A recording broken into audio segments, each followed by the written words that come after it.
morning, everyone. Good morning. I'm so proud of my dad, TB Joshua. Dear Daddy, it's hard to put in words how remarkable a person you are. I had the good fortune of having you as a father who sowed the seed of imperishable values of hard work, discipline, generosity, and a host of other virtues too numerous to recount. I remember the countless times you called me in boarding school, asking me about my favorite subjects, how my exams went, and for some reasons, asking me to predict what I think I got in every test. I truly appreciated that you took your time out of your busy schedule to call me. It was not just a responsibility for you, but you truly, truly cared about my education, and you really loved listening to me talk about school.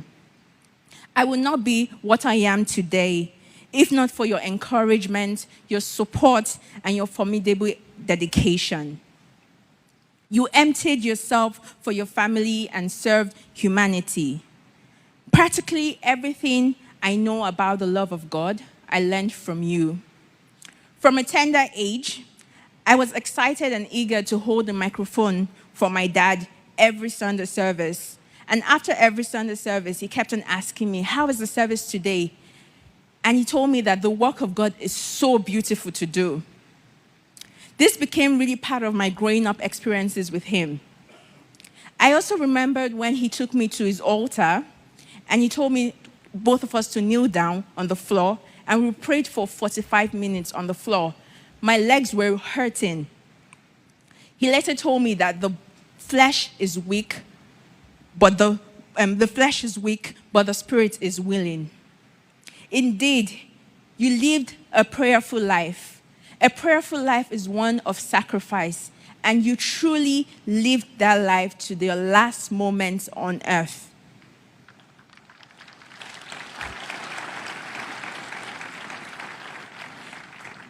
I am in awe of your love and fear of God, and I really truly understood that at a very young age, my dad would give his time, his dedication for this work. I would truly miss your conversations with me on a daily basis about life and moral. Daddy, as it was typical with you, your conversation always retained a sense of humor and mystery. If anyone lived a fulfilling and yet deliberately enigmatic life, it was you. I will truly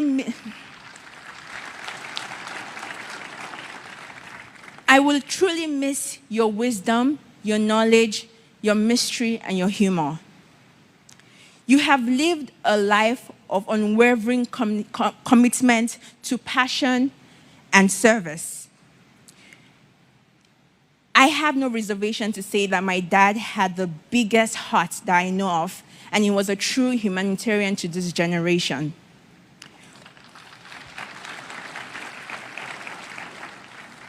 What a feat you have left for all of us to live up to. I'm still surprised to hear about all the condolence messages from people around the world concerning your compassion.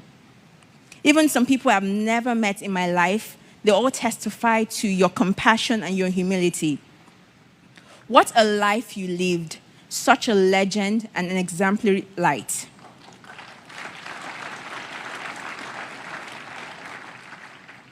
I believe that by God's grace and your peculiar sense of time, that while we were not ready, you were fully prepared for the call home.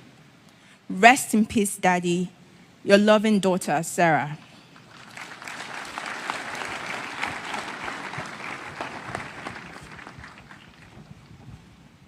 Good morning, everyone. My name is Promise Joshua, and here is my tribute to my dad. As devastated as I was upon hearing about the news of my dad's passing, I can't say that I was completely unprepared for that day. Growing up as a biological daughter to a man like Prophet TB Joshua, my dad raised me to understand that he was on a mission in this world. For him, life on earth was spiritual warfare, not a place to get too comfortable like it was home.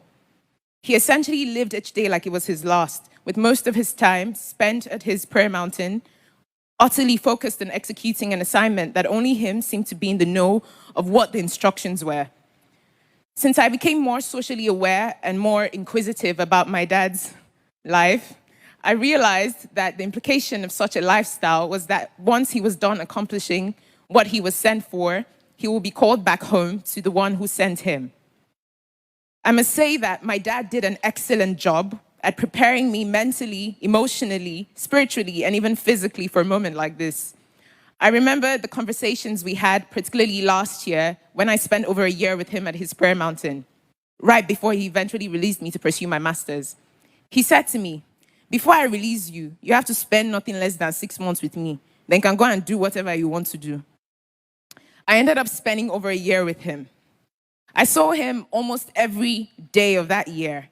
He'll tell me about how I needed to strengthen my relationship with God, carried me along at least 3 out of the countless times that he dedicated to prayer in a day.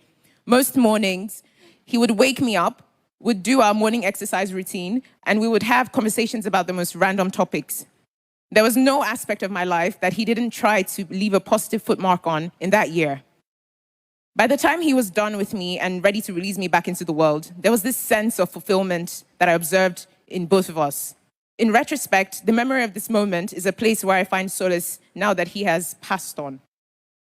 I remember our trips to Arigidi Akoko, Ondo State.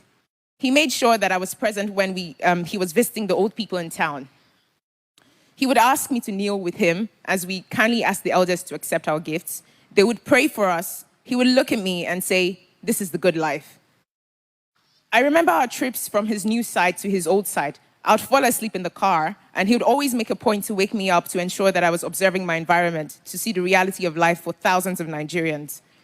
He'll tell me never to think that I was more deserving of the life that I had as a result of the grace of God in his life than the people that were on the street.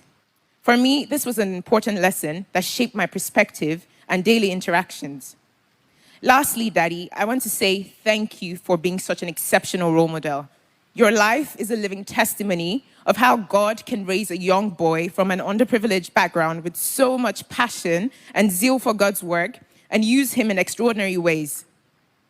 It is also a testimony of the extent to which one person's life can make such a massive positive impact in the world, with the thousands of lives that bear witness to the positive mark that you've made in their lives and in this world. I'm so proud to be your daughter, Daddy. Till we meet again in heaven, Dad. From Pom Pom, as he usually calls me, your twin.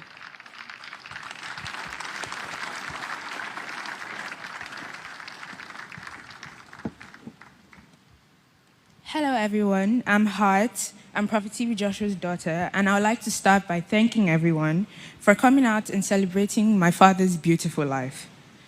On that dreadful day, the 5th June 2021, my father, Prophet TB Joshua, departed this world to join his father in heaven, and it hasn't been the same for me again. I don't have many words to express how much I love and miss him, me, Daddy's girl. From a tender age, he showed me that his love for me was immeasurable, and I will forever love him for that. In the world where men were seeking fame, my father had a dedicated group of men, women, boys, and girls who loved the very ground which he walked on. He was clean in heart, in body, and mind, and I shall never forget the special smile, caring heart, and forever warm embrace. Knowing that I had someone who I could call on anytime and pour out my all to was one of the greatest parts about having a mighty man as a father. My father was an extraordinary person. He was not only the best role model, but he volunteered in his free time. He wasn't okay with only being a wonderful father, but he gave back to the world and helped those who were in need.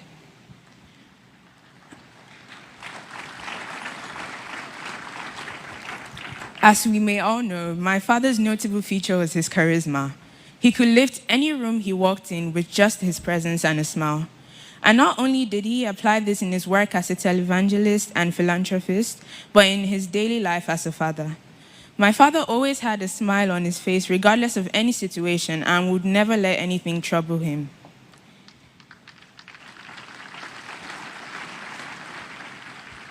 He was a jovial man, full of fun and laughter. He played uncountable jokes with me and my sisters, and sadly is leaving a hole in our hearts, which no one can fill.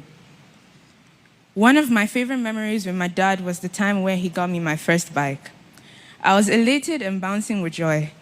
I had been pressuring him countless times for a bike, but he pushed me aside, so I guessed he didn't want to get it from me. I tried my best to make him aware of the fact that I was angry by making odd faces in front of him. He was provoked by the fact that I was provoked by the fact that he would hug me irrespective of the tantrums I threw and still show me all the love and attention he did.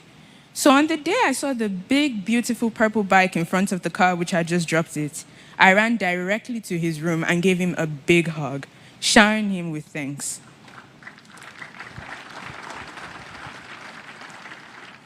I cherish every moment I had with my father, and I know he's smiling down at us right now. I am saddened that death took him away from us, but God said, in all things, we should give him thanks.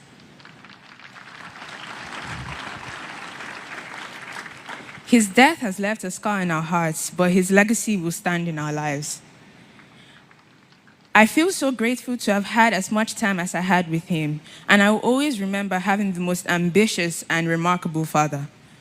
My father was the most important person in my life, and I feel heartbroken to no longer have my father and spiritual figure with us.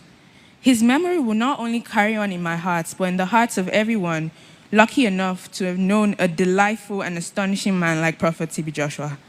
I am confident that we will meet at the feet of Jesus on the resurrection morning.